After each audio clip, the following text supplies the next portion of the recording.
Good evening, welcome. It's Sunday night. Some of you have been in the DMs asking that we start these back. So yeah, it's all good. It's all good. We are doing a post-match. We will review our game yesterday against Sheffield United and tackle some of the news, what's out there, the transfer news as such. And then second part of the show, we will get into our game against Coventry on Tuesday night. And yeah, hopefully, as always, you guys get in the comments and get involved. And we go from there. So tonight I am joined by the one and only Jay. Good evening, Jay. Evening, Mick. Evening, chat. Good to be back on the live, especially a Sunday night live as well, doing a bit of post-match. Looking forward to hearing your thoughts and everyone else's. Should be a good one. No, that's it. That's it. Yep. Yes, Beeline. I was just brushing my hair, mate. Well done. Sorry that the secret's out there. So yeah, good evening to the good evening to the chat. Mark Folds.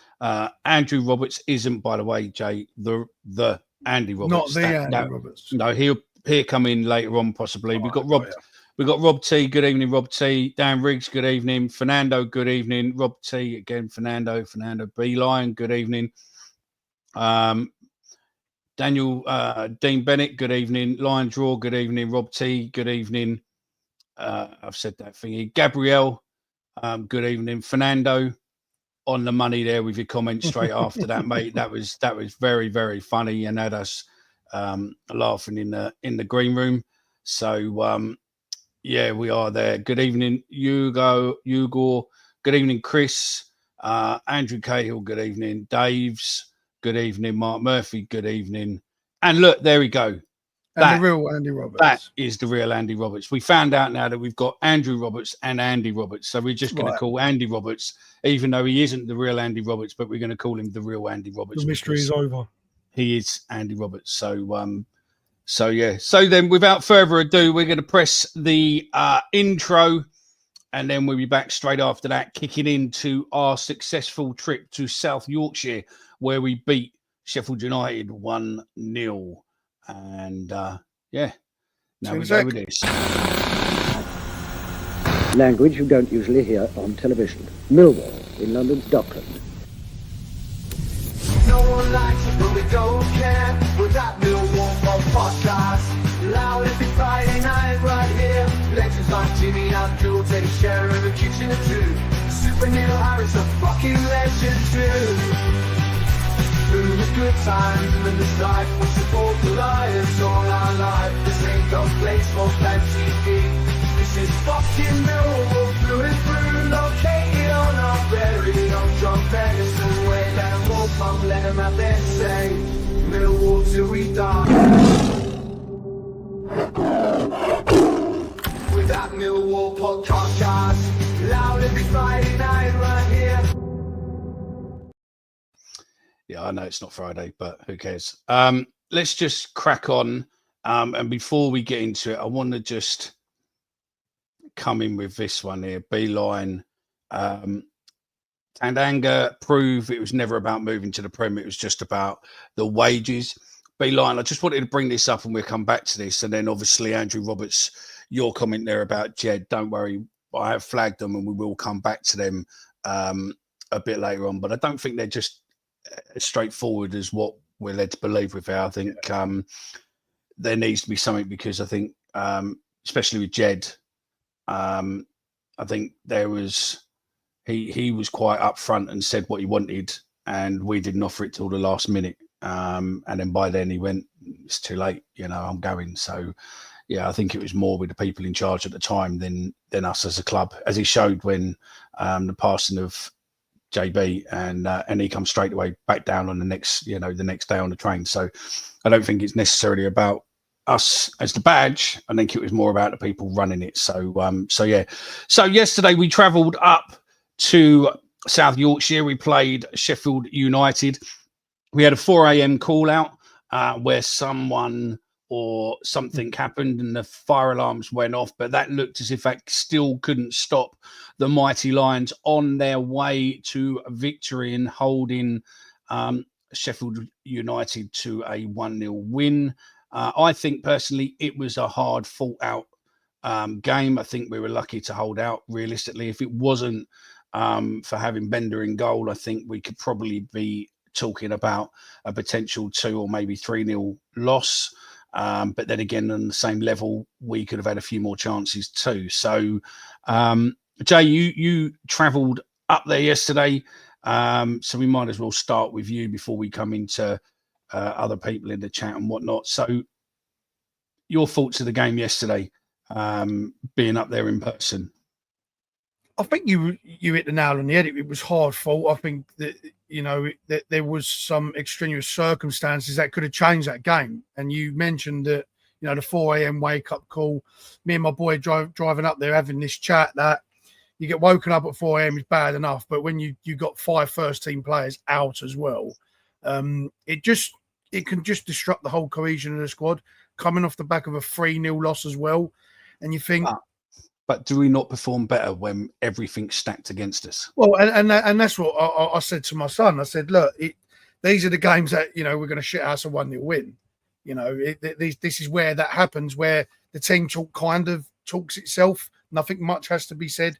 Everyone has to knuckle down. And I thought, there were some players that, probably wouldn't have played yesterday. That really did step up. I thought Sturge had a really solid game.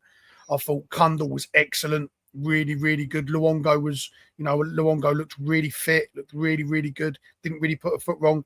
We'll touch on more of the other performances as we go on. But yeah, I didn't really feel in danger in that game. Like me and my boy watching it, being there, we looked really, really good all over the pitch. They did have their chances, and like you say, if Bender weren't in goal, I mean, I hold my hands up. I called for Crocombe to start. I thought he probably looked a better keeper overall.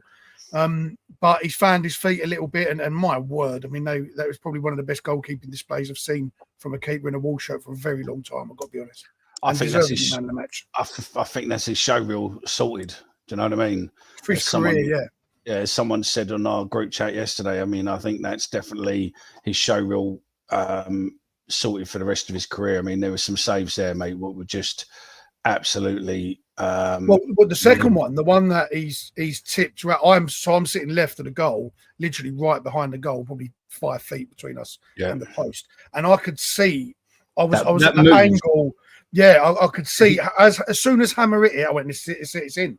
But it was weird because he took the shot and it took the deflect. It took the deflection off. I think it might have been Leonard. I don't know who it was in our play. It took so it was sort of going out, took the deflection, brought it back in, and it was just coming inside of the post. And he just got his fingertips to it and just knocked it past the post.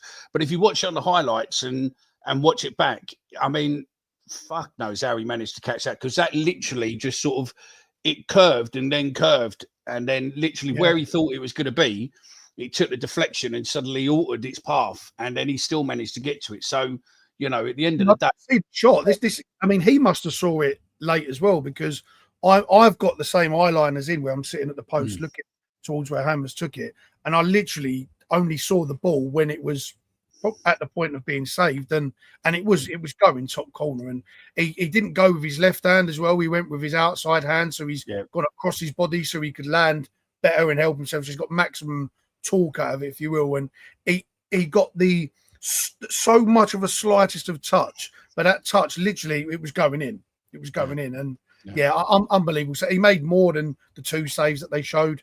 One of them was a foul. They didn't really count it as a save, but he was outstanding. The only thing I do say, and I will give him a negative, so I like to be negative sometimes. His kicking was so bad. Jay, really, yeah, no, sometimes, yeah, no, but his kicking was probably the only frustrating thing I had with that performance was his kicking. But he was, he was unbelievable and deserves that shirt at the moment. No, listen, I mean, Simon Steamyhead says he was out of this world. Dean Bennett said stood right behind the goal. You're probably standing next to Jay. You should have, should have said left hello. He's saying that Bender was superb yesterday. Gabriel Rodriguez sounds like a fucking Premier League football player, doesn't he? Apart after that from Bender yesterday, he's still be number 1 over Jensen. Never seen Jensen have a game like that for us. No. I mean, obviously, I was at Watford away where Jensen literally won us that game as well. You know, he made massive saves against Watford away. So, you know, yeah.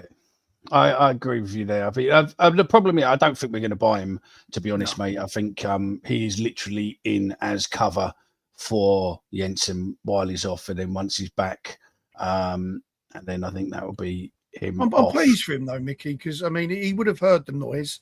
He hasn't played a lot of football. You know, he made that mistake against Norwich, and we got away with it because we won the game. And then you concede 3 against Borough at home in his first game at home at the Den. Ain't ideal. It's not ideal, especially for a player that isn't really our player. He's a lone player. Probably feels a bit out of sorts. To go and do that, and make no mistake, Sheffield are, you know, they're in a bit of trouble at the moment, but they're a massive football club with some great players, and they had their chances yesterday. I do like Alex Neil's press conference yesterday, where he turned around and he said at one point, he said,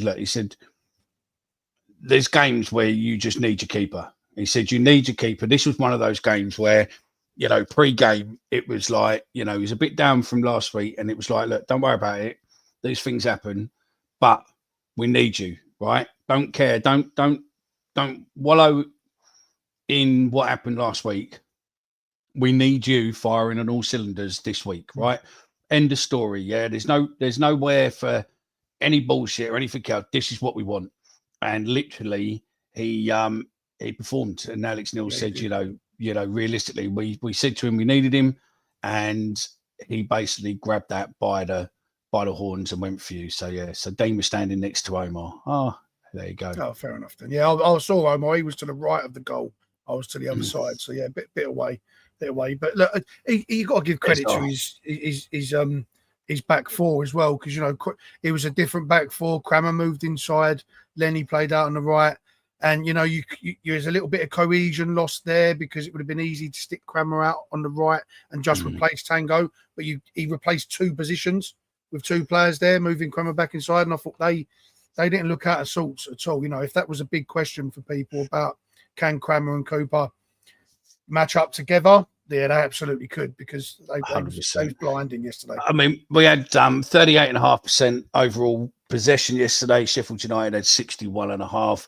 I think shots on target we had 17, or shots 17, shots on target 6.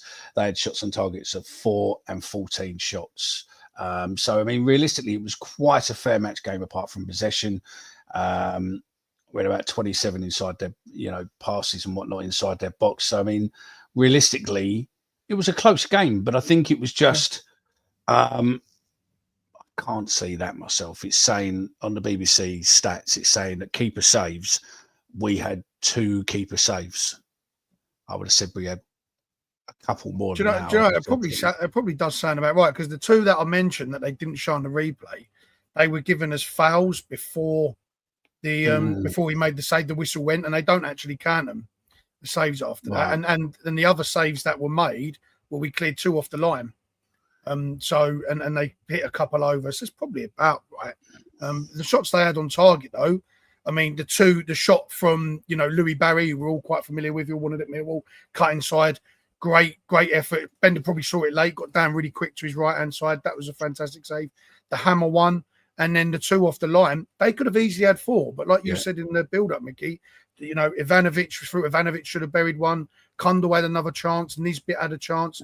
Really clear-cut chances as well that we didn't also take. So it was a game of fine margins that, you know, we had to win, and we did. If you just gave someone the stats and said to them, don't give them the score, and said, right, here's the stats, have a look, what do you think? I mean, realistically, looking at the stats, Sheffield United should have won that. I mean, you know, total passes, 484, pass accuracy, 8%. Ours was only 65. Backward passes, forward passes, 663 to 113. You know, if you look at the stats, there is no way really that we should have won that game, apart from we done what we always do. You treat us as the underdog. That is when we perform. And when we perform, it's, you know, and that's when you put it on us. That's when we sit there and we come out of the blocks and we come out hard. I mean, it's a typical Millwall stat line performance for a win, though, right? I mean, we don't like to have the ball. I think we're better without the ball. We like to play with our front towards towards the opposition, not keeping hold of the ball. We tend to run out of ideas. I think Neil has kept that part of our game, being defensively structured, very strong. I think that's how we're going to win games, and we just got to be lethal with the passes we do make and the chances that we do have.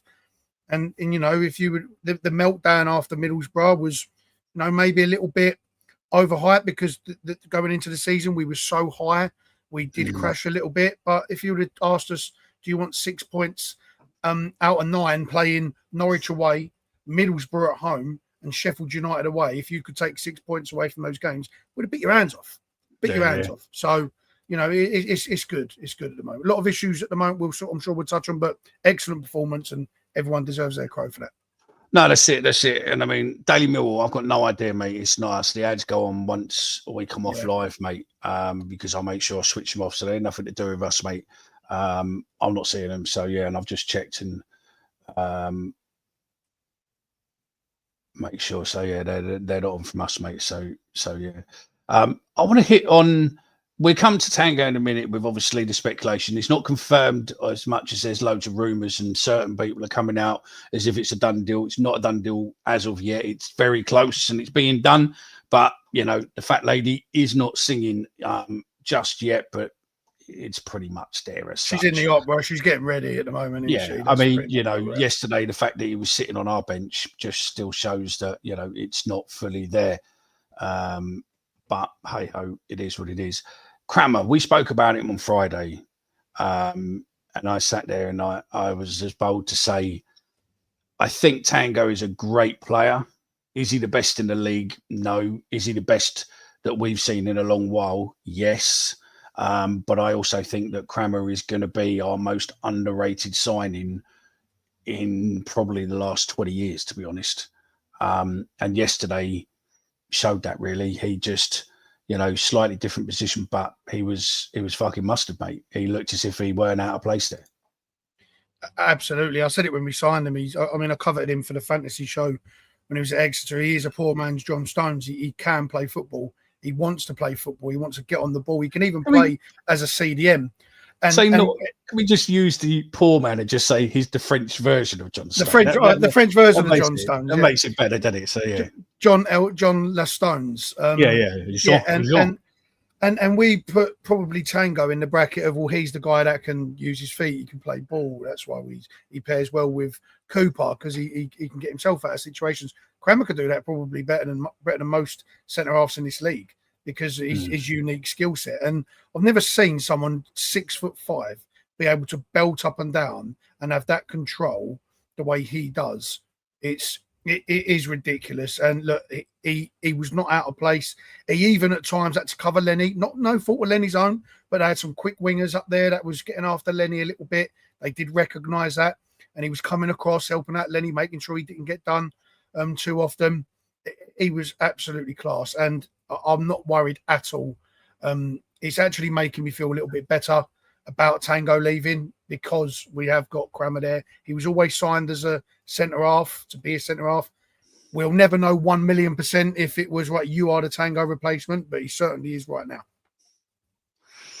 Yeah, there's a point there what Chris said, which again I'll come back to in a minute, but he just sat there and said the old Millwall would have lost that, and I fully agree with him. I think we would have used the fire alarm as an excuse, and I think we would have used whatever reason, all the upset of Tango being pushed around, etc., etc. The injuries. Yeah. But we're not. So there was a comment a little while ago where we come onto it with, I think it was Dave Turner. Would you have Crammer as a right back, or is he more effective centrally?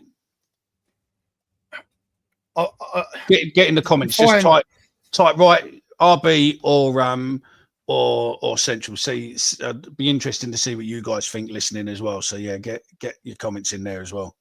I mean, I'll put this down to, is the team more effective? I'd argue the team is probably more effective going forward with Crammer at right back, because Lenny, as great as Lenny is, and he was yesterday, he's not that guy anymore. I think he does give us a better dynamic going forward, Crammer. But his effectiveness was on full show. Crammer hasn't conceded a goal when he's played centre half for Millwall. He's done it twice, I think. We haven't conceded. So I think if we was to sign a centre half or a right back, if you was to put the gun to my head and say you can only have one, and it's whatever you do with Crammer, we'll get the opposite. I'd put Crammer at centre half because I think that's the bigger need. Lenny can still do a job. And he works extremely well with Cooper. And Cooper was excellent yesterday because he could trust that Crammer was there, that he had the pace and he could mop up after him. That's what Tango does a lot with Cooper when he drifts forward. He likes to play his diagonals. He likes to move forward a bit. Cooper was playing attacking midfield at one point and Crammer was filling in behind. It was a really good relationship they had yesterday and they was talking all the time. Yeah, he was very good. I'd keep him centrally. I think, I agree with what you said, Mick. I think you hit the nail on the head. He's going to be one of the most underrated signings we've made in a generation. I honestly do believe that. I think he's going to be that good. To be that versatile, just the passion he shows, he fits right in with not only what we want to do, but us as a club, the fans. He's great. He really is great. The money we spent on him and the return we're getting, can't argue it. It cost us nothing. Yes, we had. I think with Tango, we're here on Tango for a bit now. I think the problem you've got with Tango is that he cost us nothing, and his agent obviously and his representatives obviously wanted the clause put in, the sell-on clause put in, but it was only for Premiership. But I think the problem he's got is that when we played Palace, and it was only Palace, but he got eaten alive. And I think that probably showed him up. I think if we'd have got to the end of the season or the end of if we'd have got to the end of the window, I reckon potentially someone like Burnley might have come in for him purely as a sort of like a cover or something because of the price. But the fact that we managed to hold our nerve and sort of play the agent who, in all accounts through other agents and that I've spoken to, is a bit of a nightmare.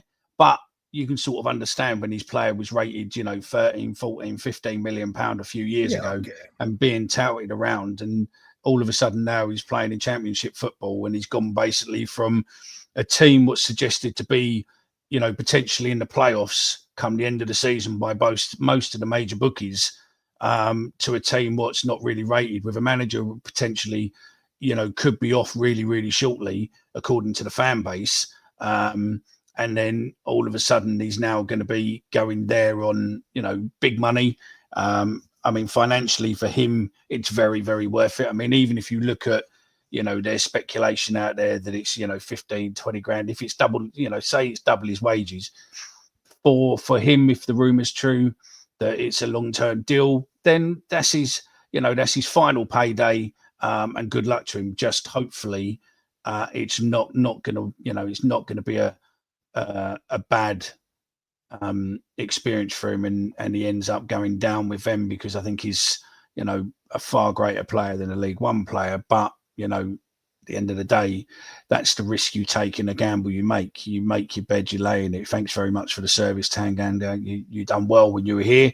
But you're now potentially going to be a Sheffield United player. So that's it. Compared to me, you no longer wear the badge on your chest of us. You're now a Yorkshire player, South Yorkshire player, playing for, the red half of Sheffield. And and that's it now. Nothing to do with us. In my thoughts, personally, I don't have no loyalty to players. If they leave, they leave. But I definitely don't think he was. I definitely don't think he's a Premiership level player at all. No, I probably don't think he is either. And I don't actually think the geezer's a bad bloke either. By Alex Neil's account, he wanted to play. He wasn't holding out. He wasn't, he wasn't being a nuisance or, down in tools or anything like that. So, I heard the same. And I think hats off to Alex as well, because I think, in the club, I think what the club wanted to do was not play him just in case, because obviously they want to make sure that he gets a good payday too. And it would just be his luck that he played and one of the Sheffield United players fucking go through him like a tank and fuck him. Yeah. And then, then everyone's fucked. Yeah. Or he puts in an absolute stinker. And then there's a headline that, if we lost the game off the back of a Tanganga mistake against the team that he's going to, that would have ended. That would have been talk for the season. So it was the best decision for all parties, including Tanganga. Credit to him. He came over to us at the end of the game. He was a bit reluctant. Goalkeeper coach Dean Fulton had to put his arm around him and sort of nudge him towards us. He got some stick. He didn't but he was clapping. Abuse. I mean, I looked at a couple of bits of footage. He was smiling. He was laughing. He knows. He didn't get dogs about. Abuse. Yeah, but he knows what we're about. It was all banter. There was no one sitting there running up to him, calling him a cunt and all that. I know there was a lot of banter beforehand. I know there was a lot of people calling him a greedy cunt and this, that, and the other. Listen, it's football. You've got to understand, right? He's 27 years old. He has an injury, what's potentially shortened his career, and when he was at Spurs and whatnot, he's played probably about 50 odd games and played 56 games for us. So in a 27-year-old, he's probably played, realistically, probably about 130 games as such, right? Thereabouts professionally, right?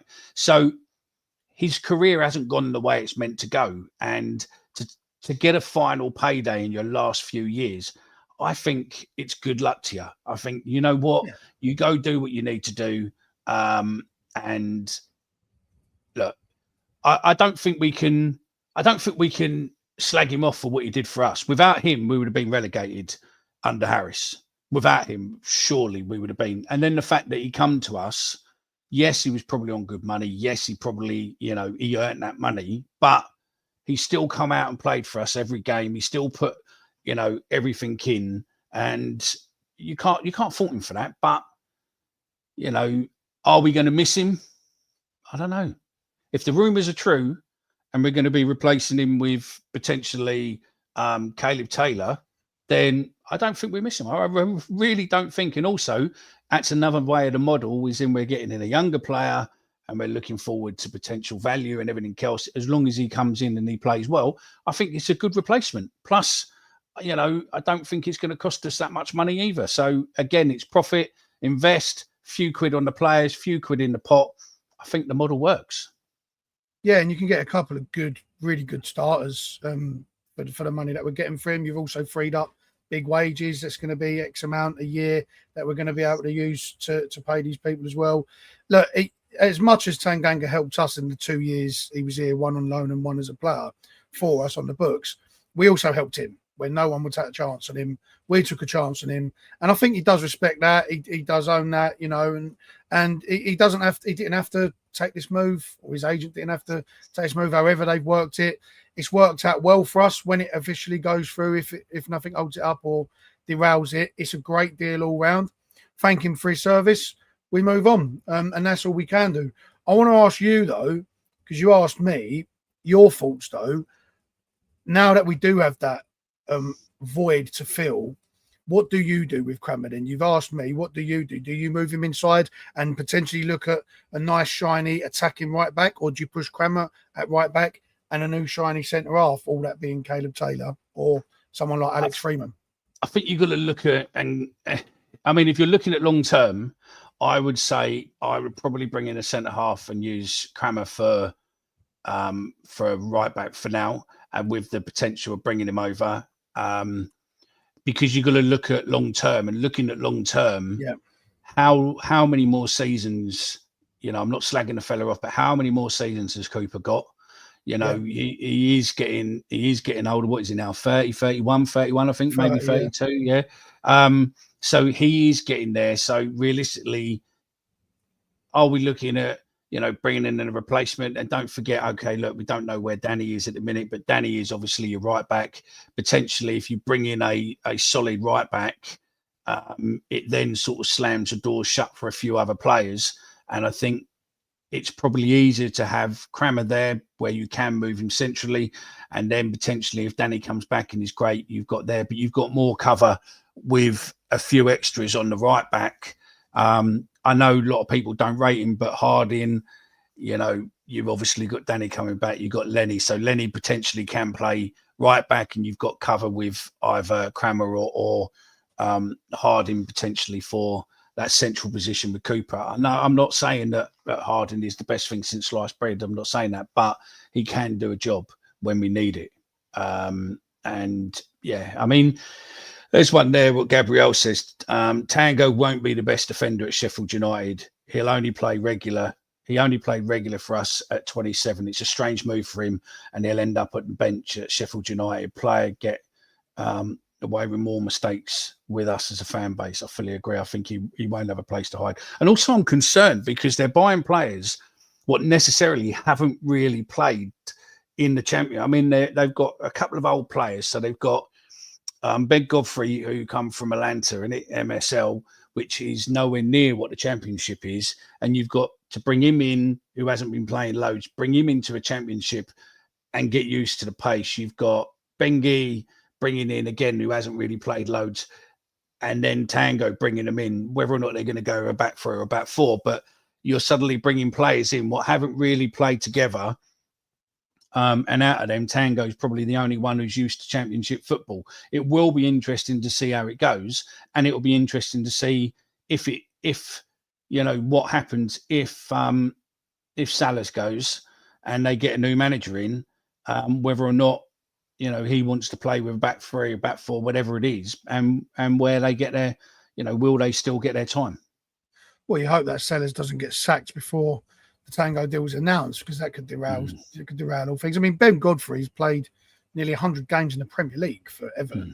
I've got no doubt Ben Godfrey will absolutely be a hit at Sheffield United. But it does pose the question. It definitely does pose the question that they seem to be a team that's going out to panic recruit, whether that's loans, buyers, or whatever. They're spending a lot of cash to evidently, every game's a 6-pointer for them. I've seen the calls for Chris Wilder to come back.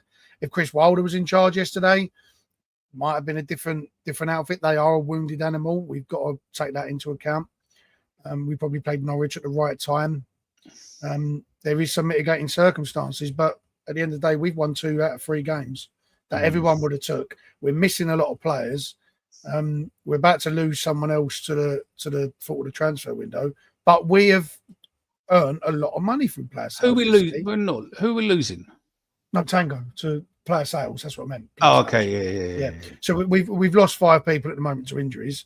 Length of those is to be determined for many, but we've got to do our own bit of, not panic buying, but we've got to do our own bit of recruiting. And Sheffield United are only helping us with that because, like you say, Tango, he's a risk. He is a risk, and £10 million for a player that we've all thought or all been told, or so I have, that if you get 5 million, upwards of 5 million for him, you've had someone's pants down. I mean, Beeline sums it right up. 7 million for a 26-year-old or 27-year-old with a dodgy knee is never a bad deal. Exactly what I was saying, yeah. And don't forget, when he come to us, I think it was Luton was the last Premiership club, was one of 3 what basically failed him on the medical, and then we took the chance. We're in the, yes, don't get me wrong, as Chris Brown said, he was on a fortune of wages. Yeah, he was. But you know what? Sometimes you need to pay those assets. You keep going dark, Jay. Make sure you leave your fucking light on, mate. Do I? Yeah, because your screen keeps going off. That's better. Your screen keeps going off, and then you keep going dark. So yeah. Apologies. But yeah, I think Luke Cundle yesterday was unbelievable, head and shoulders above the player he was last year. Excellent. And he was excellent at Sheffield United last year. I made a comment, or I put in our chat about a formation that I thought Luke Cundle would play, because when he played last year with Honeyman in that 4-4-2 diamond, we played narrow wingers and we forced Sheffield United out wide, and Cundle and Honeyman done a really good job of just blocking out the insides, defending really well, getting forward we can, but not allowing Sheffield to come through us. We played the exact same way. Negley did his bit on the other side, but we played the exact same way. We was narrow, compact, forced them down the wings, and our 2 big centre halves dealt with anything that come in. I thought, Cundle was absolutely brilliant, and a great goal. He was the only player on the pitch that read that second ball. And Ivanovic, Cranmer was holding off 2 defenders. Ivanovic, great knockdown, and he latched onto it, Cundle, and it's a really good first touch and finish. Excellent performance. Someone who's I'd probably argue he's probably the one player in the squad who's been very, very unlucky not to start in this 11 with how he played in pre-season. But credit to him and Negley. Negley showed a different side to his game yesterday that I thought we all had questions on. Technically, very good, looks very good. But does he have that physicality about him? Can he get stuck in when we need him to? And I thought he was, man for man, he did not shy about from putting his foot in. He was sliding about, kicking lumps out of people. Excellent performance from the two wide men. Really, really good. No, I fully agree. Let's tap on to the injuries then. There's obviously nothing official as in timescales yet, apart from Alfie. I think what we've seen, there's lots of speculation from people out there, and I don't necessarily think putting speculation out there is worth it, especially when we don't know fully. So I mean, Alfie Doherty, you're looking at potentially, it's been put out there 6 to 8 weeks. And then obviously you're looking at Lovelace is obviously coming back. Joe Bryan is probably 2 weeks away from playing again, maybe 3. You're looking at Billy now is injured. You're looking at my number one fan club member is, or the chair of his society is obviously Langstaff. He is injured. And there is who else am I thinking? Who else is injured? There's 4 or 5. Who else is there? RBW's not ready yet. No. He's not necessarily injured. Negley did pull up, whether that's cramp or something more. I mean, I'm hearing he's fine. So, that's good. So you've got Billy, you've got Doughty, you've got Brian, you've got Langstaff, Billy Mitchell, and Femi Aziz. Yeah. Yeah, and the injuries they've got though, Mickey. This is what concerns me. It's what they've got. Langstaff is a hip flexor, can be a really, really nasty injury. That Billy Mitchell again. This is quad, and this is from Neil's mouth as well. This isn't me speculating. This is Alex Neil speaking on the issues that they have. This is quad again. Yeah. What kept him out most? I've read from various like JP Millwall, if you're watching, did a bit of working out. He's played 90 minutes 3 times since the beginning of last season. It's not good for Billy. Aziz rolled his ankle again, an ankle injury that he had last season that kept him out. The injuries that these have got are not good. That's what worries me. It's not good for Billy as well, because I think Billy's contract's up the end of the season. So I mean. Yeah, it's not great for Billy. I mean, I'm happy he's still here because, there were rumours that Harris wanted to sell him last summer and, thankfully we didn't. But again, it's not great for him coming into the final season of potentially looking to update, get a new contract and, potential increase and everything else and terms and that. It's not great for him. It sort of doesn't really give you massive negotiating powers, does it? That's the problem you've got with there. But yeah, I think, sorry, there's loads in the chat there. I think realistically, Tango will probably be announced Tuesday. Yeah, that's what I think. Because obviously nothing's going to happen tomorrow. It's bank holiday. The cheeky sod got himself a one-way trip up there, though. He didn't pay out his bus fare or anything to get up there, did he? But yeah, I agree with you on Billy. And the problem that Billy's got is, in any player, you could be the best player in the world. If you're not available, you're worthless to us. And don't get me wrong, Billy on his day has been second to none of late. Excellent player. Was key in helping us stay up under Harris. Has been key for Alex Neil. Really good partnership he's got with Casper Denore. But Luongo yesterday, I didn't even remember Billy Mitchell yesterday. I thought Luongo was absolutely unbelievable, the performance he put in. He's going to fill that void. And if Luongo is available more than what Billy Mitchell is, it's going to diminish Billy's value to the club. And like you said, in his negotiation talks, he's not going to have much leverage because he can't stay fit. And his quad injury was really bad last time. So it is concerning the type of injuries we're getting as well. Lower leg injuries seem to be again, it's probably just fatigue and playing. Maybe possibly. Maybe we need someone. Maybe we need someone who's probably the same level of stature as the manager, who's in charge of the physio. Just sit there and go, no. I mean, they just need to follow Cooper around. Just follow Cooper's routine. He's the only one who never seems to get Jay Cooper has been the epitome of being consistent and available at the same time. Just go and ask him what he does, because it seems to be that the same players are picking up the same injuries. The definition of insanity is doing the same thing and expecting something to change. They've obviously either we're doing something wrong with these players, or the players are doing something wrong in their recovery. I just wonder how much of and I thought it for a while with the medical team. I mean, I just wonder how much of the medical team of going, you need to be resting him. And Alex Neil turns around and says, well, we really need him.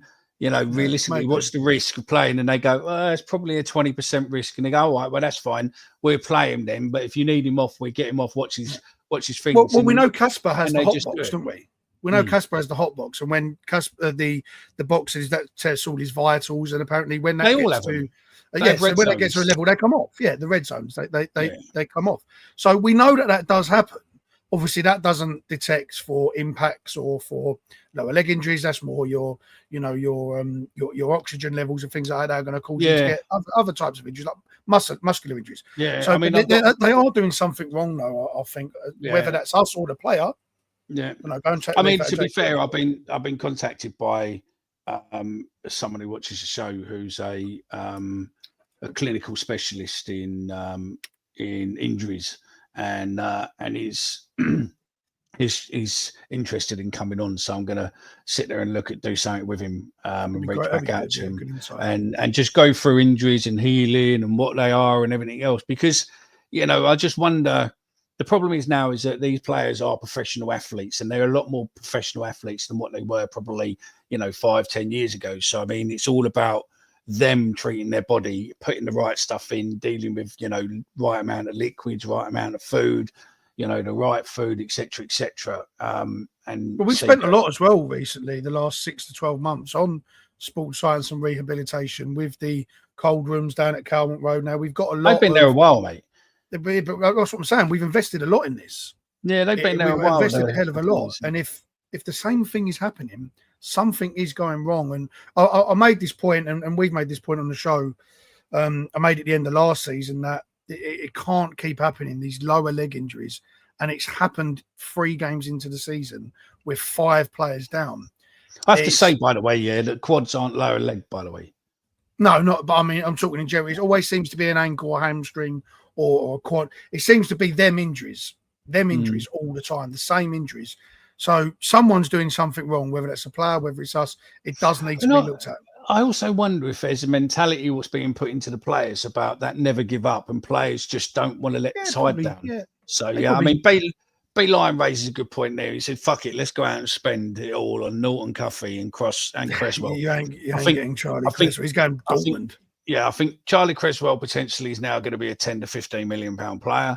And I think Norton Cuffy is probably going to be a 5-10 million pound player as well, to be fair. You've got more chance of him, definitely. But Cresswell's World Cup has ended any championship interest he'll ever get. Pretty much, yeah. If he wants a career in England, he can't be playing in a championship club. And that's and I think that's probably why his dad got him into Europe to be picked up. He's played. Great business move for him. A really good move to go out there. He's done in the world of good. I mean, it's just gutting that's one player we could have spent £3 million on, and then we would have been reaping the benefits of him not being a championship player anymore. But hey ho, neither here nor there. But yeah, Brooke Norton Cuffy would absolutely suit our system if you want to move Cranmer inside. Very, very good. Harding can play right back, but if we're relying on Harding's good at what he is, a really good squad guy, a really good motivator. He's a good bloke to have around. And he did a job when he come on yesterday, but I wouldn't be relying on him to be your immediate backup. No, that's it. I mean, there are lots of rumours flying around at the moment. There's loads. I mean, there's rumours from, that we're going after a Sunderland player. There's rumours about Caleb Taylor. There's rumours of overseas. I think, there's loads of rumours out there. But, mate, to be honest, I'm a bit fucking worried about the amount of money that Wrexham seem to be fucking spending. Yeah, I mean, 7.5. Yeah, I mean, what's that? That's fucking 10, 17. That's about they've had a bigger net spend. 25 million. So they've had a bigger net spend than Chelsea so far. Bigger net spend than Chelsea. It's a lot. They're just about to spend. They spent 8 million, or they're spending 8 million on that centre defender. They're spending another 7.5 on Will Smallbone, who I like, by the way. I think could be a good acquisition as a good midfielder for them. They're doing bits, but what the evidence proves, though, Mick, is no matter how much money you spend, they still haven't won a game yet in the Championship. They've got 1 point on the board. Yeah, no, we got 6, and we play them next. So if we bury them at the Den, stick their 30-40 million pound they've spent up their arse because it ain't been well spent. No, that's it. As a Blade, I'm concerned with us. Tango excites me, but I somehow doubt our performance attract him to us. Do you know your squad look well drilled? I mean, I think they are well drilled. They know exactly what they need to go. I think the issue what we've got now, what we didn't have under Edwards and probably not so much under Harris, is that our team knows what they're not good at. They're not good at being, tippy-tappy football. They know that, we hold the ball up, we send it through, we get someone on, and that's what we're good at. And I think that's what Alex Neil has gone is don't think you guys are, Prem-rated players because you're not. What you are Millwall players, and you don't give up. You fucking run till the 94th minute, 96th minute, 100th minute, whatever it is. That's what you do good. And we, yes, we can keep our form, but we do seem to take scalps when we sort of shut up shop and go on a counter attack, and that's where we've done well. We've done it against Norwich, we've done it against Sheffield United. Yes, we got beat 3-0 by Middlesbrough, and it seems as if the world of Millwall X, Millwall Twitter, whichever way you want to do it, lost their fucking minds. But it was one game. Who cares? So I couldn't agree more with everything you said there. You're absolutely right. And it is a Millwall stigma. I mean, if there was 23 Oxford Cities in this league and 1 Millwall, would get relegated. If there's 23 Leicester Cities in this league and 1 Millwall, would get promoted. We are a team that shows up for the big occasion. And, Sheffield United are a wounded animal. I thought their fans, I've been Sheffield United a few times, and it's always a good ground to go to. It's nice and enclosed in. It arcs up with the one stands that go all the way around. They're normally a really good fan base. Yesterday, they was appalling. It was one of the worst home atmospheres I've ever seen. It was so bad. And that's just a testament to, one, how we played, but just how bad they are under Sellers. And they've got some incredible players. I mean, Haymar, it's got such good players there. And that is a really, really big football club and a really good football club. And I just think, they do need someone like a Chris Wilder back because they're far too good to go down. I don't rate Sellers. It will take time. It's taking time for Liam Manning at Norwich. They've lost 2. It will take time for him to get his opinions across. He beat us with Hull. He did a pretty okay job at Hull, but is he the right man to manage a club like Sheffield United? I don't know, because that was really bad yesterday. No, it was poor. It was poor. I think Andrew Herbert has a good point here. I think when we brought Crammer, it was always as a replacement for Tango. It's a club new strategy. I think the club thought he would go early. I think you're right. And I also think that's why we probably brought Coburn early as well, just in case we end up losing the Serb. I'll tell you what, at least then we don't have to then go digging for a player, last doors. And I think that's probably one of the reasons why we got in early with him. But, listen, the club know what they're doing. There are people out there what have absolutely cunted off Gallen since day one. Yeah. But show me someone else in the last 30 years at Millwall who's brought in nearly £40 million in player sales. And even when you look at the costings, it's fucking, against there is, you're talking probably less than maybe 8 million, 9 million pounds worth of actual buys compared to the sell value. So there's a lot of profit there. And listen, while it's working like this, I think what you've got to understand with this is that this is the process. And unfortunately, with the process, it goes through these stages. So, it's going to take, a couple of years where we suddenly then melt out. So, for instance, we sell a player, we might buy 2, we might buy 3. Out of those 2 or 3, we might sell 1 or 2, and then we'll end up doing. And then eventually we'll get to a level where it just forms out and people aren't coming in for our players. And that's the problem we've got. We've hidden in the shadows with old journeymen and players who have not been really great what other people want. And then all of a sudden we get to a stage where now we've got players where actually people looking at and going, they're fucking good. Yeah. We make profit from it. Sweet. So yeah, I agree. Gallen's done a really good job, but Gallen's also been given the license to be able to do that as well. We haven't been that sort of club in previous years. You know, so he has been given the license to do that with the model that we're running now. So that does play a big part of it. But the biggest part of it is his recruitment. And he has brought in the likes of Doughty, Jensen, you know, Kramer, Ivanovic, Coburn. To touch on Coburn, I thought he was absolutely unplayable yesterday. I mean, he was, and I'll say it again, unplayable. He had 2-3 man round him every time the ball went up, and he was battling. He was pulled left, right, and centre, and he held the ball up. He ran into the channels. He was absolutely spot on, Coburn, yesterday. Really good. And I imagine he had himself a proper nice bath when he got on. And I imagine he had himself a nice bath yesterday because he was absolutely unbelievable, Coburn. And he's took some stick. You know, he's missed against Burnley. He took some stick, and he's missed against Borough as well. But he has been really good. And he does, Fernando. You're right. He does need to use his frame a bit more. I thought he turned that corner yesterday. I thought he did use his frame a bit more. He was backing into defenders. He weren't shying away from the contact. Bringing Ivanovic in, bringing Negley in, who I thought again Negley was absolutely outstanding yesterday. He showed a different side to his game. He was a lot more physical than I thought he was, or that he has shown. But that was what was needed yesterday. Neil obviously got him up for it, and we took the game away from Sheffield United. Mark Murphy, our managers have always brought in for the here and now. The model with Gallen has taken away. You're right. You're right. We've often had these managers that we've either got in to get us out of trouble, or they've always been a part of the club. Alex Neil is that kind of difference now. You know, we had Rowett for a long time, bounced around with previous managers before that, your Holloways, your Lomases. Harris did what Harris does for this club. He's a club legend. Never forget what he's done.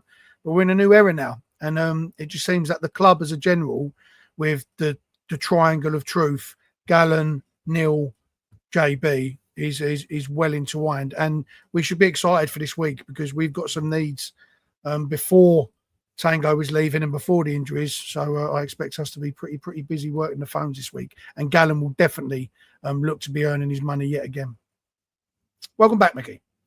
Thanks, mate. Andy Herbert, what are our players doing in training? Warm up British Bulldog. Christ, that was a game from the past, really. Hey, that was a class game. Yeah, I love that. And Stingio with the old tennis ball when you used to run across the ball. I used to like that. Well, they haven't all got arse injuries. So unless they're the ones doing the kicking and they're all pulling their quads because they're trying to smash it too hard at someone's arse, then you might be right there. Or sprints, isn't it? So it could be sprints with the what do you call it? So Morley top ferns come up to Sheffield. Absolutely. Listen, I've got a place in my heart for Sheffield United. I mean, I know you're Northerners and all that, but I'm sure in view Johnny, who sadly lost his battle with his demons pretty much around this time, September the 16th last year. So I've got a special place for Sheffield United. I always want us to beat you, but through him and doing bits and pieces with him, always got a place in our heart for him, mate. So you are Northerners. They're a proper football club, though, Mickey. Their stadium is surrounded by people's houses. It's a proper working class football club. They've been a really good football club for a long time now.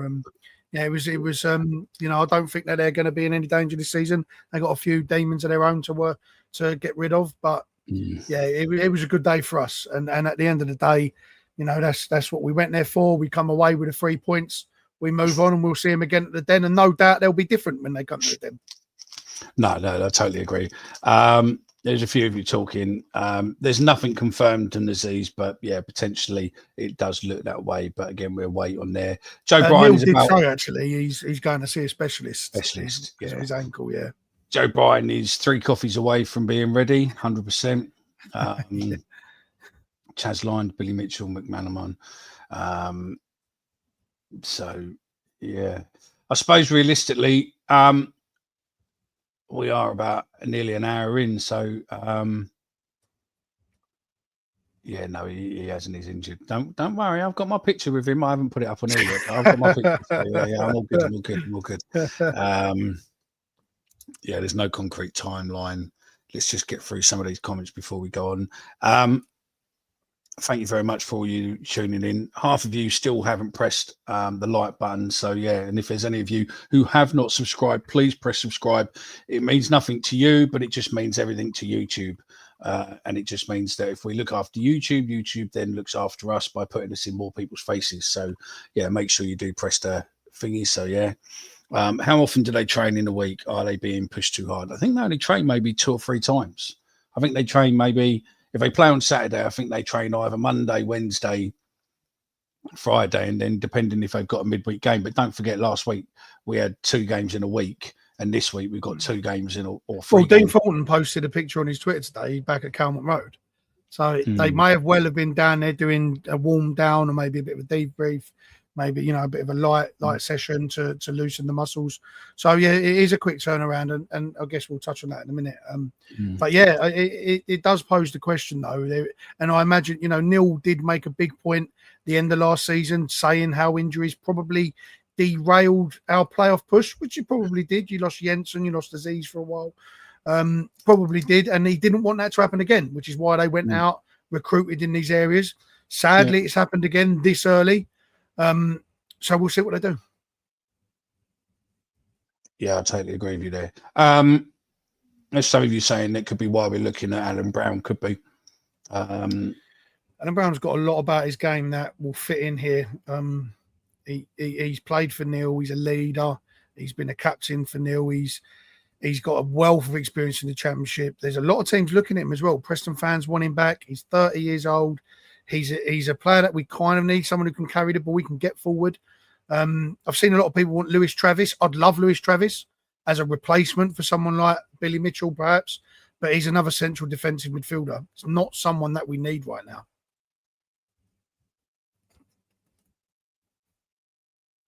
He's not someone we want either. So, yeah. Alan Brown would, at the moment, would be a good fit. Caleb Taylor, yeah, there's people, I've been in contact with people from West Brom today who's saying that, potentially it looks as if that is on. They're signing the centre half, aren't they? That's a good replacement, I would think, for Tango, especially for future under the model. 3-4 years' time, he could be worth a lot more. So it's a good move there. Especially with potentially if we're looking at Alan Brown as well. Again, it's a different position, but I think it's different. It's definitely a good view there. And also, if we do, as I said earlier, if we do end up getting rid of Cooper, it's probably a made replacement, which means we can concentrate on looking at other players rather than there. So yeah, Kinnett, everyone's talking about in the thingy. Let's go on.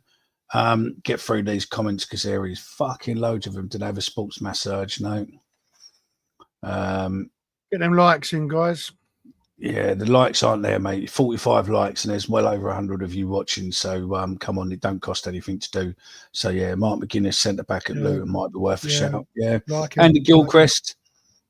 Loads of people are mentioning Alfie Gilchrist, but I just don't know how good a player he is because he hasn't really played. And also, the bit what worries me with him is that he hasn't. At Sheffield United had him for a year, and they've not gone. Yeah, we're pressed a button on him, especially now he's cheaper. They've not pressed a button on him, so you're thinking if they're not pressing the button, it makes you think like we've got rid of Tango to them. If they didn't take him over Tango or didn't think about bringing him into their lineup, why? Yeah, definitely. And look, we've got some Sheffield United guys in the chat. So tell us your thoughts as a Sheffield United fan. What was your thoughts on Gilchrist? I've seen his name floated about for a very reasonable price, a very affordable price for someone with, albeit a lot of potential. There's a lot to be had with the deal, though. I believe, unconfirmed rumours of massive sell-on clauses wanted by his parent club, etc. And there is that worry, as you said, Mickey, that why didn't Sheffield United take a chance on him? Is he worth it? I personally think for the price tag, for the upside, I think it's a low risk, high reward type signing if we could do it. But yeah, I think we've got other targets that probably trump him at the moment. That's it. So we're an hour in. Let's talk about Tuesday's game, and also the Daily Mirror has sort of led me into this. Tuesday's game hasn't really come at a good time when Coventry just spanked. Who did they spank? QPR. QPR 7-1, and we've got them on Tuesday in the Mickey Mouse Cup. So yeah, your thoughts on that then, Jay? I just need to shut my curtains because everyone walking past my house can see. I mean, it's not come at a very good time for us, to be honest with you. 7-1 thumping. I mean, they've scored what 12 goals in their last 2 games. You know, they put 5 past Derby, 7 past QPR, albeit 2 teams that are struggling. But you still got to go and beat them. They've got a wealth of quality at the moment. I'm just saying, Mickey. Like, look, they've put 12 goals past Derby and QPR their last 2 games, conceded 4. Got a lot of talent, a lot of really good players, and we're struggling. I do think that while Neil does want to take the cup seriously, he said that at Newport, put a strong side out. I don't think he can afford to play many starters that are going to start at Wrexham. I think we're going to see the likes of Jack Howland, maybe Ben Drake, Lamptey, because we just haven't got bodies at the moment to afford to lose. So I'm not going to put too much into it. I do think Coventry ultimately come and probably get the win. I think we need to, you know, or I'm going to come to terms with that, because I don't think we could put out a strong enough squad without risking players.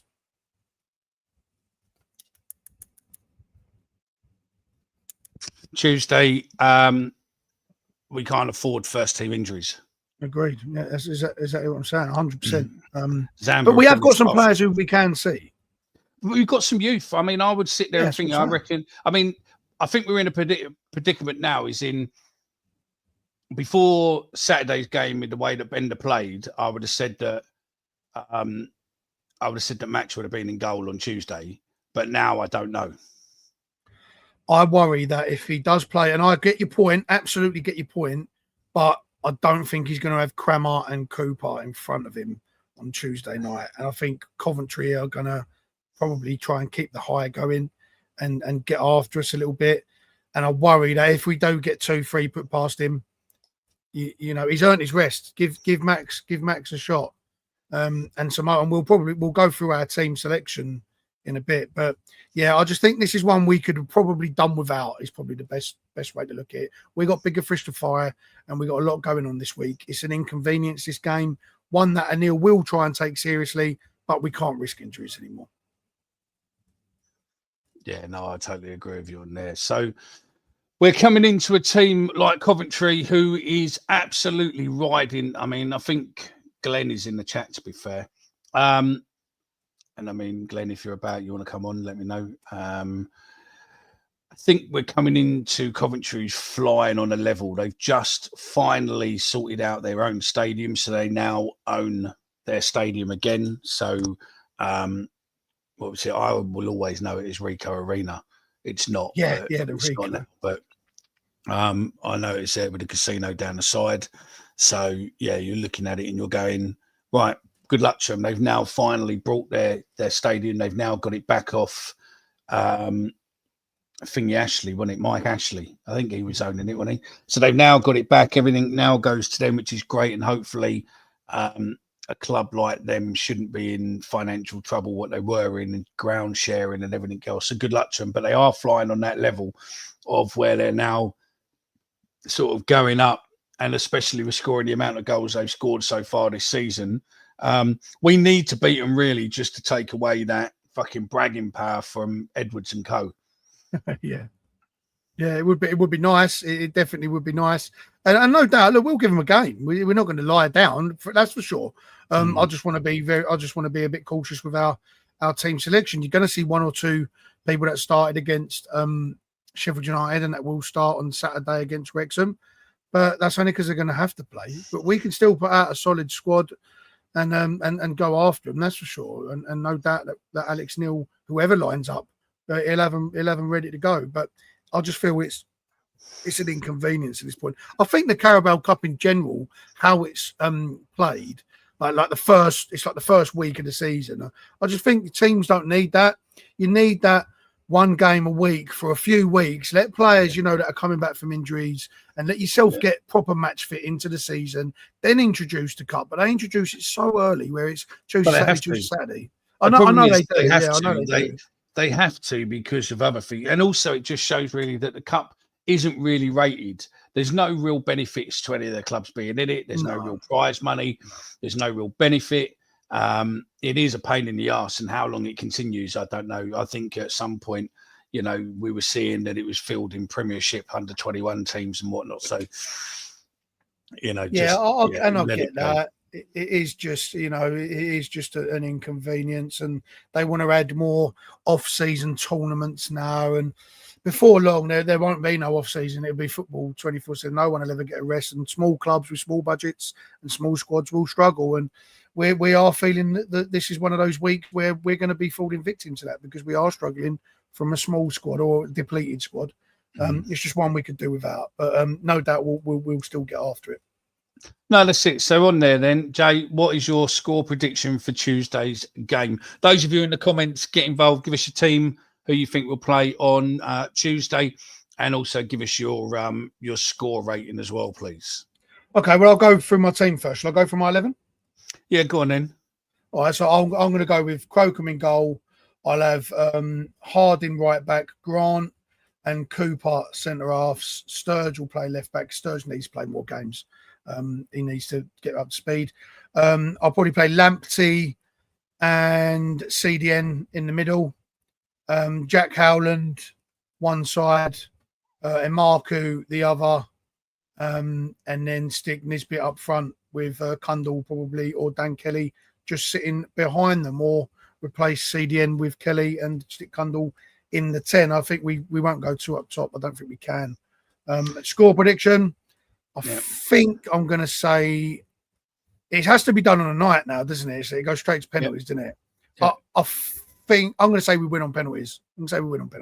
Okay, interesting. Hopefully it won't though. Daily Millwall's put a good team there. So Crocombe, Mayer, Cooper, Grant, Crammer, Amarku, Lulungu, and Cundall, Kelly, Coburn, Nesbitt.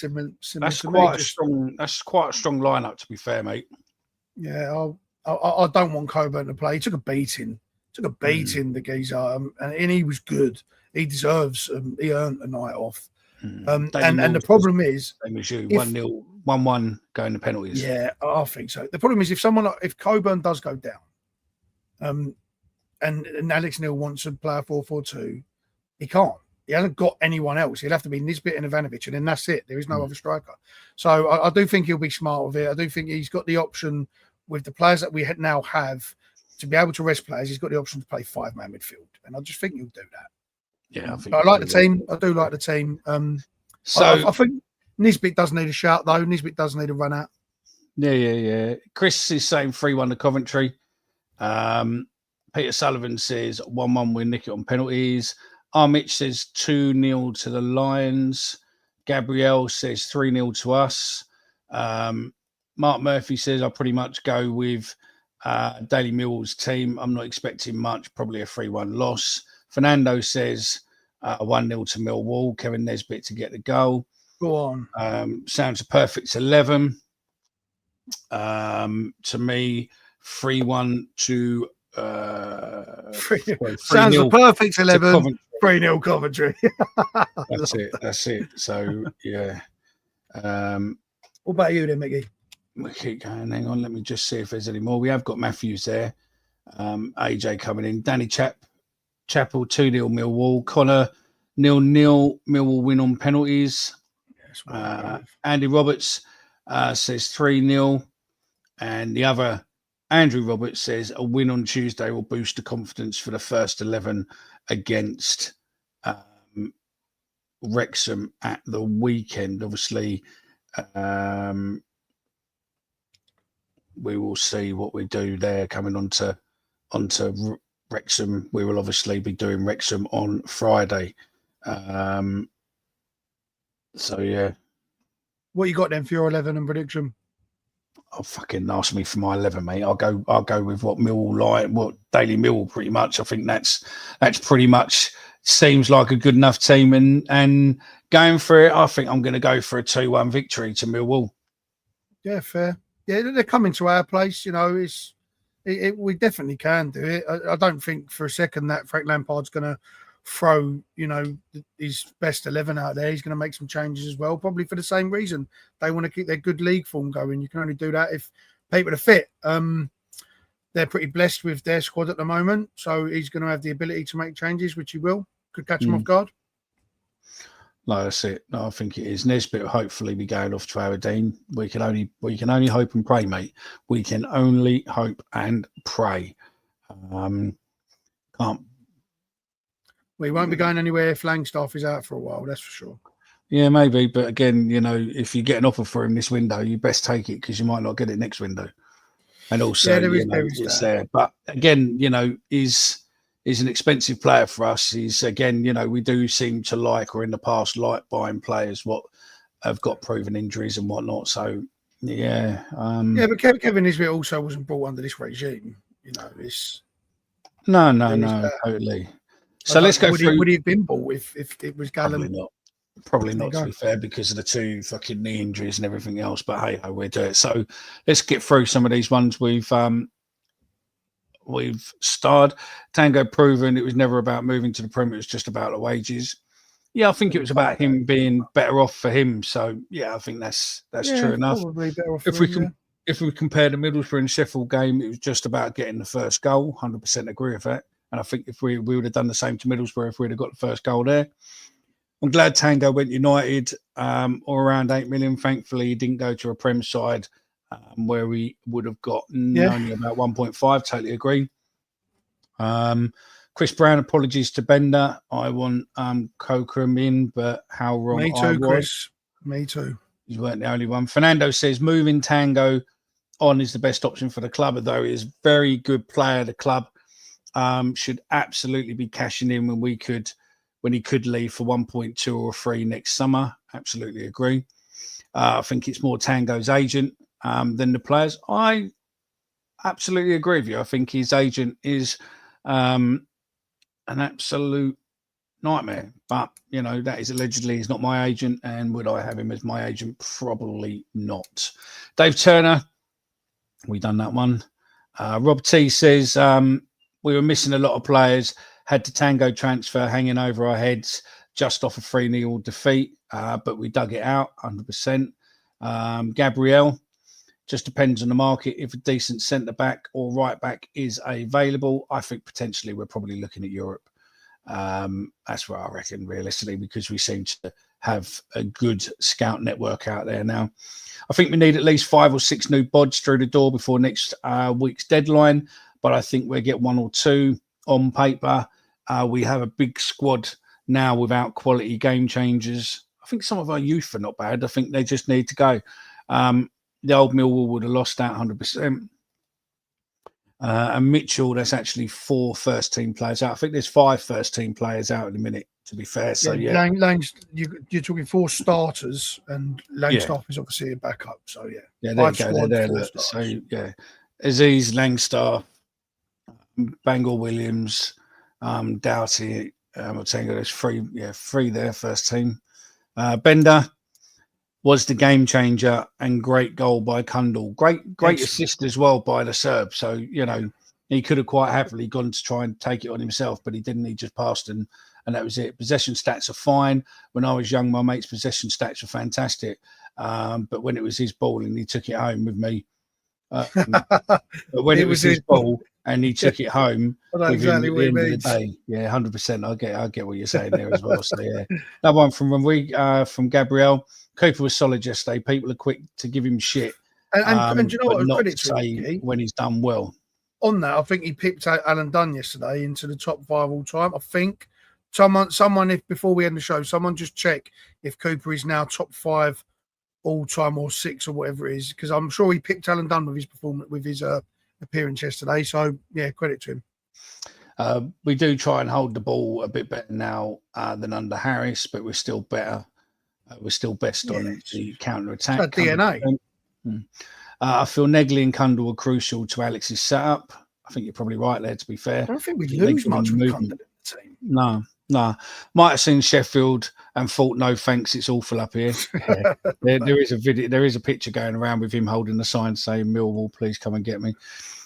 Any news of anyone coming in this week? There's only a couple of rumours. There's a rumour of a potential load, I think it is, from on Alan Brown coming out of a couple of Sheffield shows, and Taylor from the West Brom guy. That's interesting about talking about loans, right? Because we haven't touched the loan market the last couple of windows. And with the players we've got out, you don't necessarily need to go and get another 4 starters on permanent deals. We could dip into the loan market until these players are back, and they go back in January, short-term loans, because these players are starters. I think realistically, if we are looking for a player like Alan Brown, his age and everything else, I think that's purely going to be a loan. We need permanently. And I think that's potentially because of if Femi is injured, and he's gone to a specialist and it's not looking good or whatever. We've reading between the lines of what Alex said the other day and what other people are sitting there saying online. Alan Brown makes sense. You get him in for for a few months or whatever. It gives you that backup there. That actually you've got cover, and even if you keep him for the season, it gives you that little bit extra of going, right, we can do that there, and then maybe sit there and put him onto covering the other side or doing what's what. So yeah, I think that's right there. So yeah, that makes perfect sense. Cooper's a Stewart. People should give him a break. I think Cooper is good. He's a great player. He's and when we interviewed him, he was fantastic. But he's one of the best we've ever had. Yeah, he's been there. So yeah. Morning, boys. QPR. Oh, he's done me. I thought Mickey was going to absolutely go after me about that with a 7-1. I was at the end. Yeah, listen, I'm cooked, lads and ladies and gents. I'm cooked. I can't deny it. I've got to accept it. Whatever the boys and Mickey dish out to me, I'll get it in the group chats. I've gone off. If any of you missed the show where Jay, I think it was Frankie and Omar done their predictions for the season ahead. Jay, for whatever reason, it might have been on drugs, it could have been alcohol, it could have just been the joys of life itself, mate. Obviously, we have to say the joys of life itself because obviously Jay works for an organisation that does randomised drug tests. And after watching this, we'll be drug tested every day next week on the back of that vile allegation, which isn't true. But he put QPR and Derby to finish in playoff positions. Yeah. So maybe he just took a bash to the head before that was done. Mate. Dodgy. Yeah. Daniel Clements. Last time we spoke, you come on. You were at the hospital waiting on the birth of your new child. His baby and mum fine, and obviously, what's baby's name? Because I can't remember if you said you knew what it was going to be. So yeah, there were congrats, Daniel and family. There was lots of people in the chat, in the comments when it was playing back on YouTube, left loads of comments. Congratulations, hope everything is, and all this sort of stuff. So yeah, please do let us know. Congrats, Dan. My only worry at Tango is West Spam will be needing a new centre back. There's 20 million of them. Glenn, this model and won't be a huge difference between Millwall and Sheffield United this season in terms of league finish. Maybe Kramer will be the biggest asset to the back line. 100% agree. 100% agree. I think we just go there. Where are we?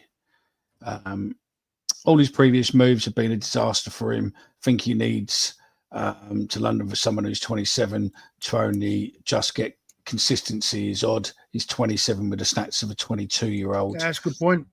It's very, very true. Some of the players, what people are coming in with, very getting a 30-year-old on loan will be hard. Clubs want to sell at that age again. Yeah, they do. I agree. Yeah, they can stay at Palace. Yeah, I don't want him back. Think Lazio fancies essay. No, he doesn't. That's all. No, I don't think he does either. So yeah, but listen, we take 17 million. Thank you very much. We don't want him back. How many more appearances for Cooper? Yeah, I did ask if someone would check that out. I'm sure he picked Alan Dunn this week.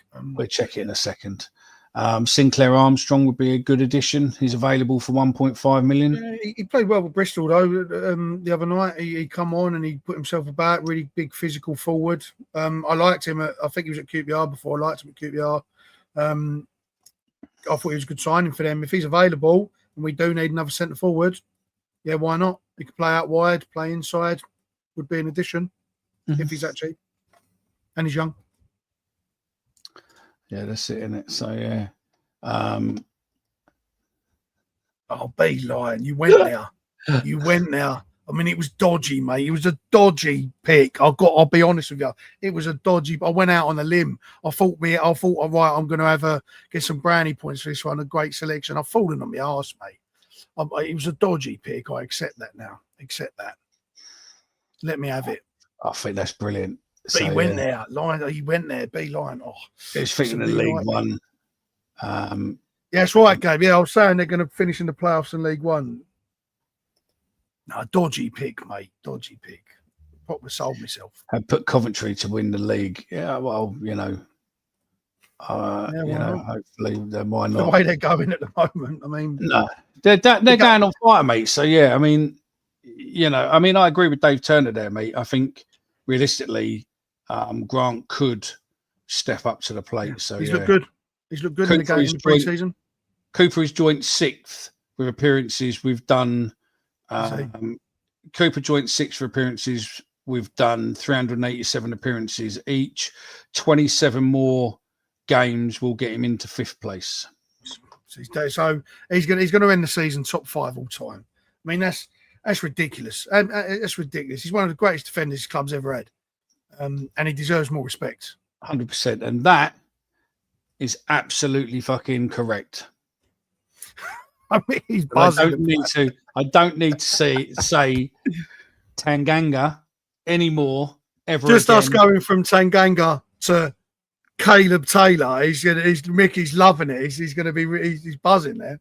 Absolutely buzzing. Oh yeah, mate. Listen, I can say Caleb and I can say Taylor. Job done. I've just got the Aussie guy now, where I'm going to be, a little bit bucked, and also make sure that I don't do. Do the the Doughty mistake, and also obviously and make sure that I don't mess up with the other ones. So there's still a couple of people.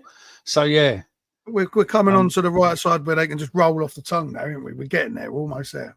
Listen, mate. I listen. I have issues pronouncing things, mate. It ain't my fault. You can't sit there and mate, it happens. I do it all. Yeah, look. Listen, I'll put QPR to put calling Max by his middle name. I know it's he's the Luongo. Is it Luongo? It's Luongo, yeah. Luongo. There you go. How do you say it? I don't even know how you say it. How do you say it? I don't know. I would have thought it was what he's put there. It's Luongo, isn't it? Yeah. Maximo Luongo. Yeah, look, see. Yeah, look. Maximo Luongo, yeah. Yeah. Luongo. So, yeah, that's it. I think we're pretty much there, Jay. 120 minutes, hour and 20 minutes in. Unless anyone in the comments has got any questions for us, we were pretty much... yeah, that's it. That's Ricky's happy then. He's absolutely happy. Smith, yeah. John Smith, 11 John Smiths, and we'll be there. I don't mind if they're different. So, yeah. Who is that? Go on. Check out... I don't know. What's that? The Joachim? Joaquim, I think that is.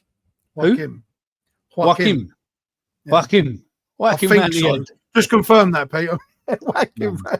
I'm sure that's Joaquim. It's meant to say Joaquim. Just confirm that. We did do scoring on, but not many people seem to got in. So look, we'll do it again for you. Quickly get your score predictions in for Coventry. Wrexham.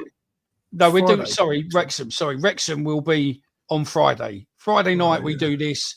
So every Friday. So those of you what are just tuning in and don't normally watch us, Friday nights before the games we do the preview to the game on Saturday, and then before the game midweek we'll be coming back with a show potentially on a Sunday night or a Monday night where we'll be doing the predictions and whatnot and talking about the upcoming game and the post game. So that's the way we'll be doing there, because a few people have been moaning, mention no names, Connor, who's been saying that I have nothing to listen to on a Monday morning when I go to work. So make sure you do it. So,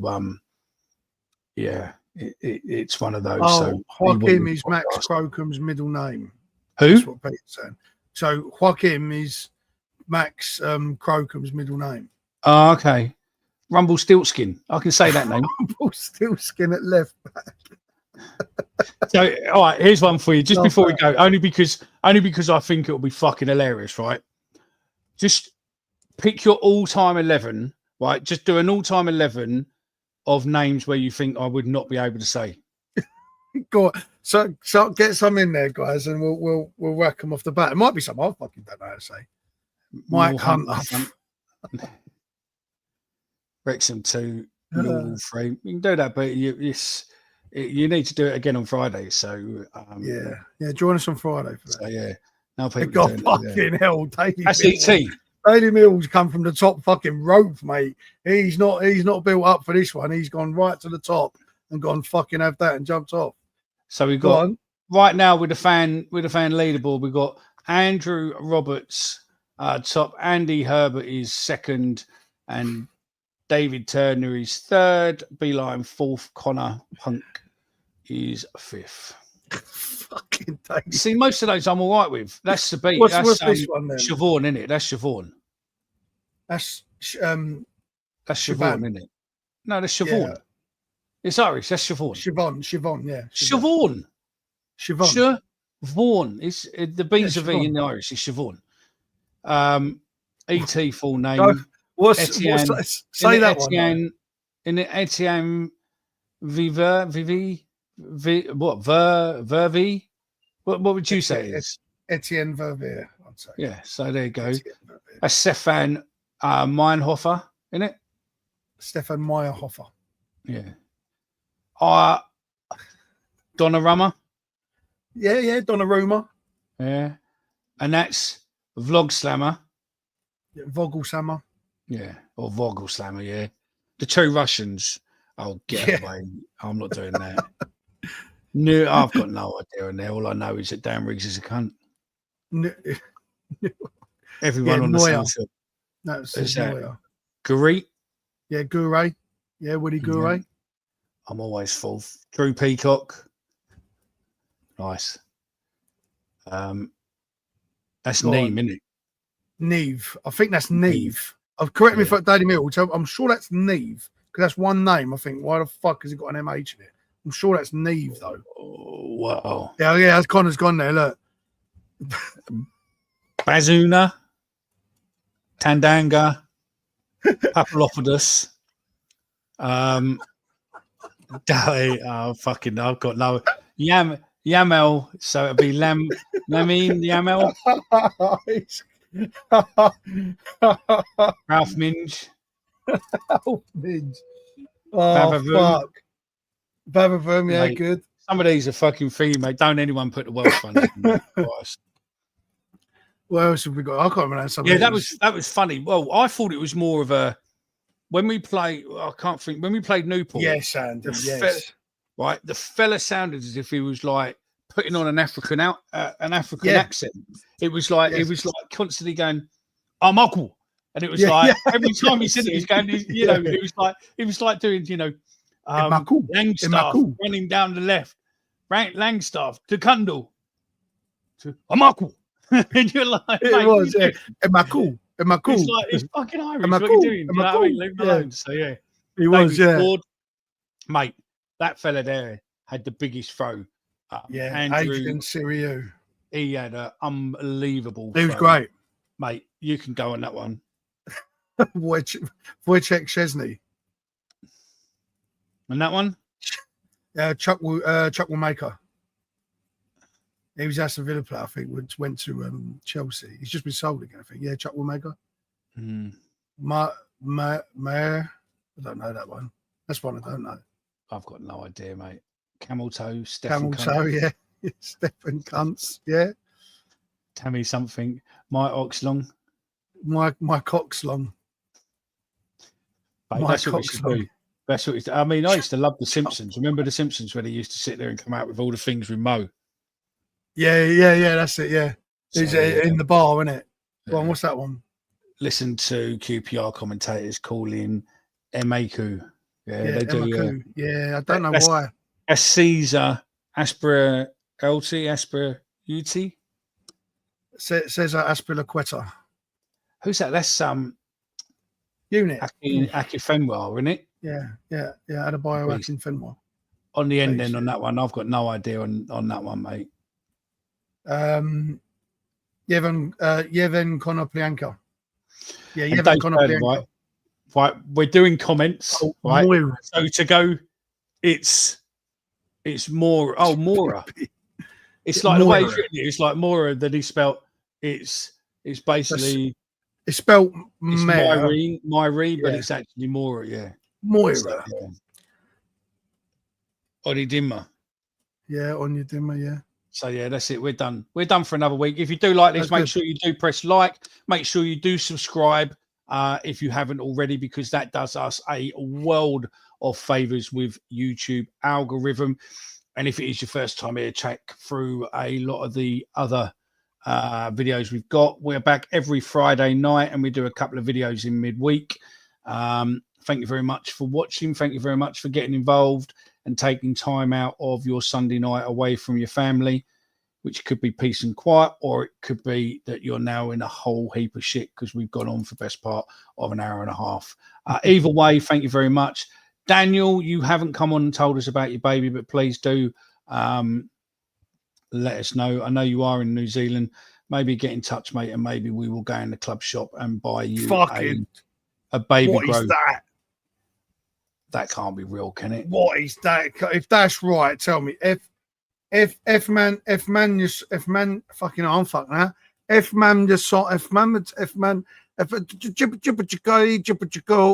know look, it's F manager di Gonzalez. I don't know. If you're listening I don't know. If you're listening on as a podcast, go onto YouTube and have a look at 1 minute 31, and you'll see the spelling of it is it's EFMANJJASOND, and then it's I would say it's Gonzalez, and it is GONZALES.